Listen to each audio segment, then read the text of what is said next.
Hello, welcome to Lazada Insider, featuring knowledge that makes a difference. We share trusted insights, forward-looking perspectives, and exclusive expert interviews to keep you ahead of the curve. Hello everyone, welcome to Lazada Insider, winning the Beauty Digital Shelf Special Series, and I'm your host, Chen. Many Southeast Asian consumers are becoming more conscious of their beauty product choices. They do not want to jeopardize the health of people or the environment for skincare results. In today's Lazada Insider, we will deep dive into green beauty category to explore what the key driver of the sector growth are. Who are these shoppers? How clean beauty brands can avoid greenwashing? What top trends will shape the sector's industry in the next 1 to 2 years? I'm very happy to be joined by our expert guests. We have Lian, a new startup founder. We have Melissa Wong, Regional People and Content Marketing Manager from Synagie. And we also have Billie, Business Development Manager from Burt's B, Southeast Asia. Welcome to Lazada Insider. First of all, maybe Lian, you can start share a bit more about yourself and your new startup. Hi, I'm Lian. So I am the founder and creative director of a floral studio called Lian Floral Atelier and a jewelry brand called Aweness Jewelry. Why I'm here, because you might think that what has someone doing jewelry and flowers got to do with this topic? But okay, so I have spent about 20 years also on top of my businesses in the media, in publishing. So my last full-time employment was with Floral as the editor. So quite familiar with the beauty scene in Singapore and the region. Thanks. Melissa? Thanks for the introduction. It's really a pleasure to be here today on behalf of Synagie. I'm Melissa Wong, and I lead the people and content marketing team, working closely with Lazada and brand partners on social influencing and live streaming projects to drive traffic and consumer engagement to support business objectives.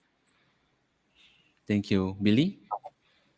Thank you, Jen. I'm Billie from Burt's Bees, Southeast Asia. So I've been with Burt's Bees for over 5 years, and sustainability was always I was always interested or wanted to supportive of sustainable beauty or anything sustainable. So I was really happy when I joined Burt's Bees.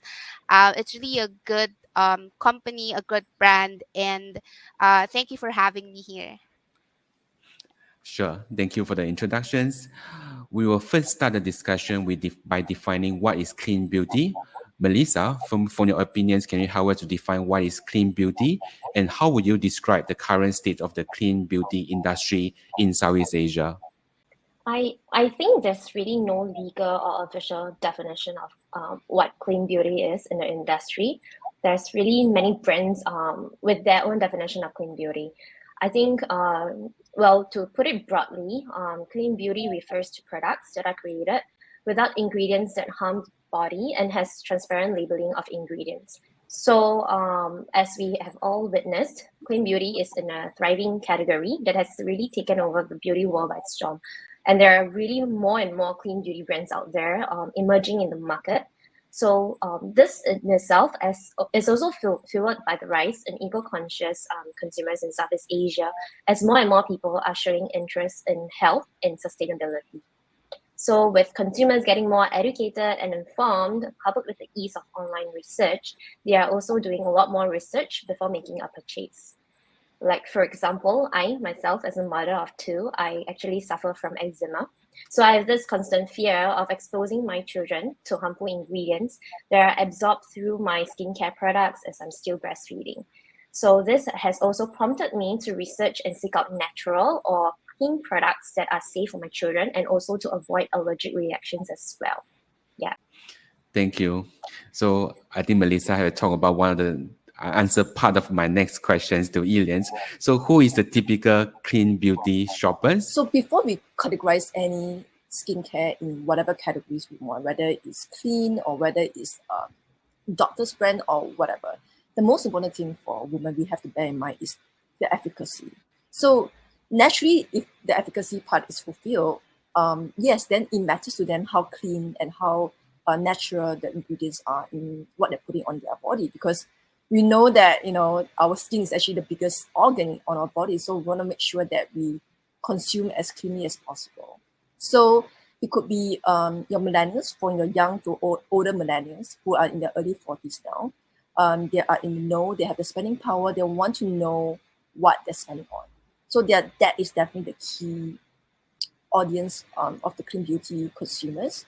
And definitely the Gen Z who is up and coming, about they're outspoken, they know what they want, they know what they do not want. And as with any companies or any businesses, that is also the market that you definitely want to capture, because that is the maturing market, the one who is getting increasingly financially independent as well. Billie, I'm really curious to understand a bit more about your company. What prompted your company to embark on a journey of a clean beauty?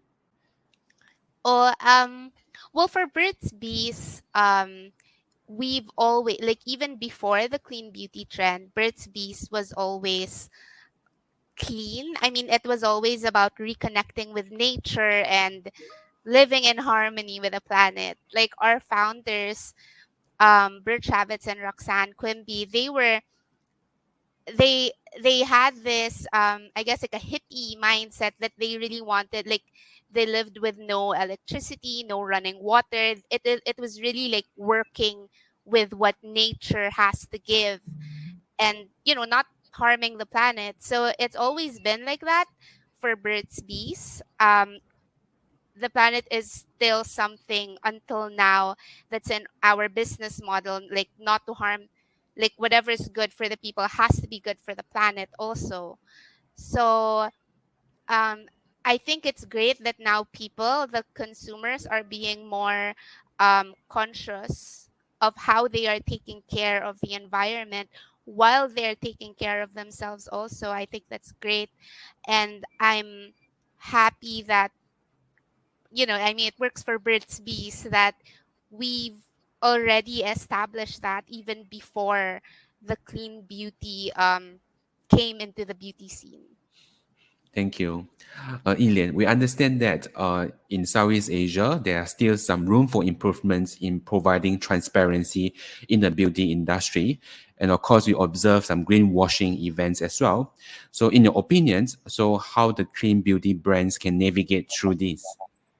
So yeah, it's really learning to be more transparent. I think honesty, people don't realize how much all of us, whether we are customers or not, how much we appreciate honesty. If say, your product is clean, categorized as clean because it fulfills the minimal requirements to make that benchmark, then just be honest about it, and it's fine. It's totally fine.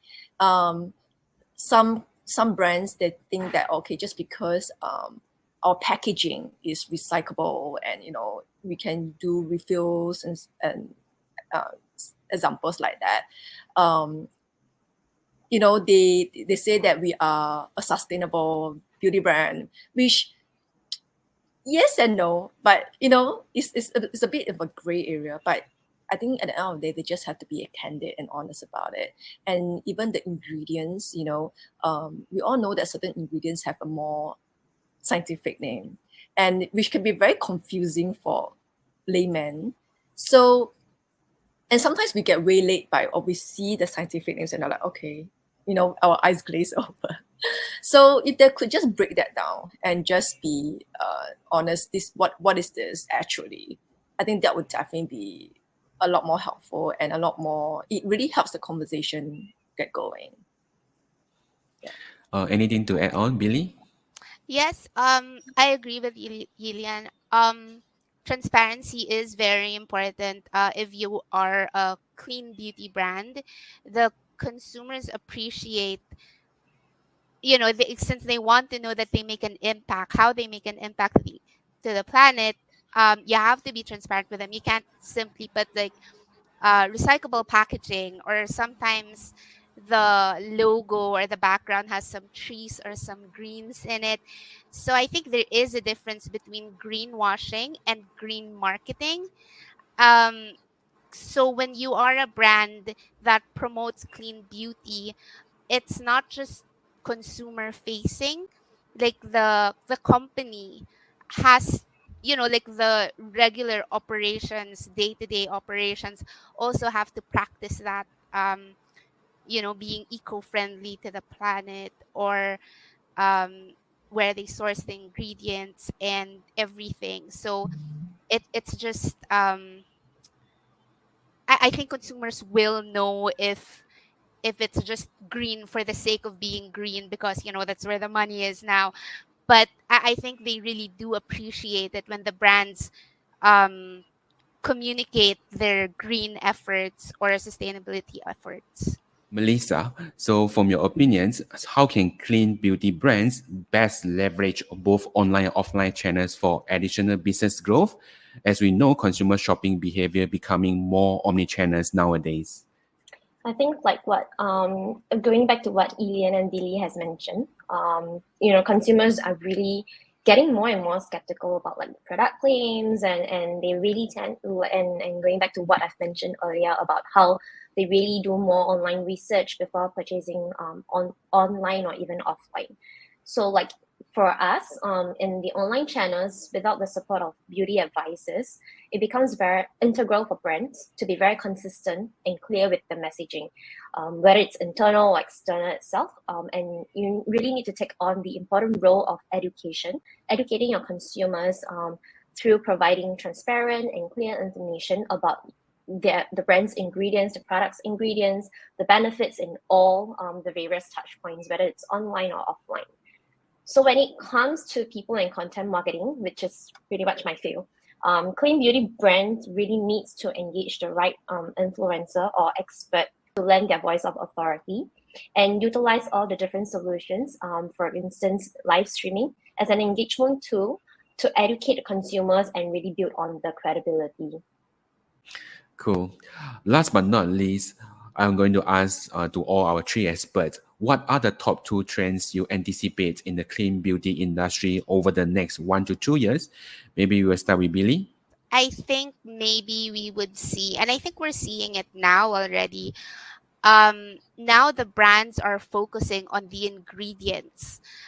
Before, maybe it was like their call outs in the stores and online, and even online would be like recyclable packaging, or I know, being eco-friendly. But now they focus on the ingredients, and there's a story for that ingredient. So I've seen like, let's say, Sika ingredient. Now when you say Sika, before you wouldn't, I mean, people wouldn't really, they know, oh, it's for anti-aging, it's for sensitive skin. But now they focus on the ingredient and how it's beneficial for your skin. So I think that's a beauty trend that we're seeing now, and it will even be bigger probably, as we find more ingredients that are good for the skin, and of course not harming the planet while the beauty brand source for these ingredients. Yes, so what I think could be coming up, it's been sort of looming already in the last 2 years, is actually what I find quite fascinating is halal beauty and also TCM. So they also fit into the clean beauty category because you have to go through pretty strenuous regulation to get your brand certified halal as well, and it has to be devoid of certain ingredients. So I think that is an interesting trend that is up and coming, especially we have such a huge Muslim population in the world. The next is TCM. I mean, I'm a huge believer of TCM, not just in beauty, but in medicine or like in body treatments. And if you really believe in the ethos of TCM, I don't see why it can't be shifted into like the clean beauty realm as well. Got it. How about you, Melissa? Adding on to that, I think it was brought up in a previous conversation. So one thing that I've also noticed while working with like a few brands is really the concept of refill and reuse in terms of your packaging. So a lot more and more beauty brands are really adopting this refill and reuse model. So they encourage consumers to upcycle their empties instead of just chucking it away. So they could just, reuse it, maybe as a light holder, or even like jewelry box holder and stuff like that. And then the other trend that I've also noticed is called Blue Beauty. I'm not sure if you've heard of it. So, South Korea is pretty much a beauty innovator. So then I think there's actually an increase research being done to actually talk about waterless beauty, because brands are formulating products with no or minimal water. And this is really to address the global concerns of climate change and water scarcity. Yeah. That brings us to the end of today's episode. Thank you very much for your insights. This is Lazada Insider. We hope you enjoyed this episode. Make sure you click follow and subscribe so you don't miss our latest insights and expert interviews. Thanks again for joining us. Until next time, take care.